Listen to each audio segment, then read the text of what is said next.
Maing buntag mga madam. So this is day 24 of 365. Mag-throwback video ta karon. So kuan pa ni siya 2021, 2 years old pa si Brito na ni, gamay pa kayo. So niadto mi og pumpkin patch. So usually mga Halloween time ni siya nahitabo. So nalingaw siya og pakaon na ning mga kanding. Nya harap da yung gilabay ang cup. So kada tuig na mi gabalik dito og dili ko makabalik ako ang mga ugangan ang magdala sa ilaha dito. So mao ni ako ang father-in-law. So giubanan niya si Brito nagsakay ning horse. Ganahan kay siya magsakay-sakay ana. So palangga kay ni sa ko ang mga in-laws kay ato nga time siya pa isa ang apo. So karon duha na sila. So duha na ang palangga. So mao ra ni sila ang apo sa ako ang father-in-law side. Pasalamat ko sa Ginoo nga bisan layo ko sa ako ang pamilya. Very hands-on ako ang kuan.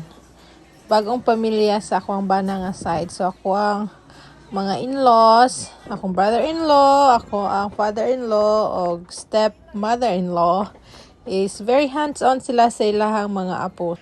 Kung muhangyo ko nga pabantayan ako ang mga bata, sugot dayon sila, walay balibad. Narapod sila diri nagpuyodol sa mua. Ako ang brother-in-law, wala siya na minyo, so palangga kay niya ako ang mga bata. So murarapod niya anak. So nagpuyo pod siya, tapad ra sa among balay. So si Briton, maadto ra didto permi. Unya si Scarlett, ganahan pod siya.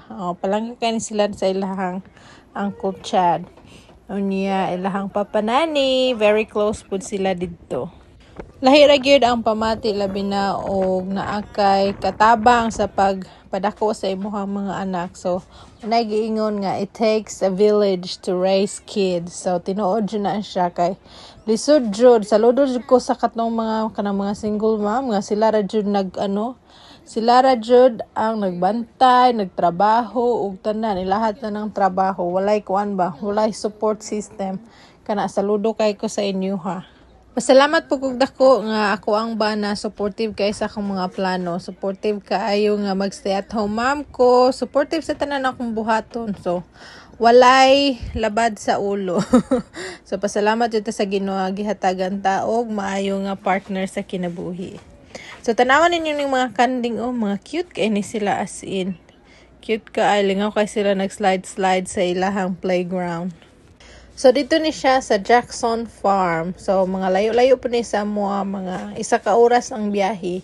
So mag-opener ni sila o kuan, hapit na ang Halloween. Tapos after Halloween mag-close na po sila. So kuan na siya seasonal.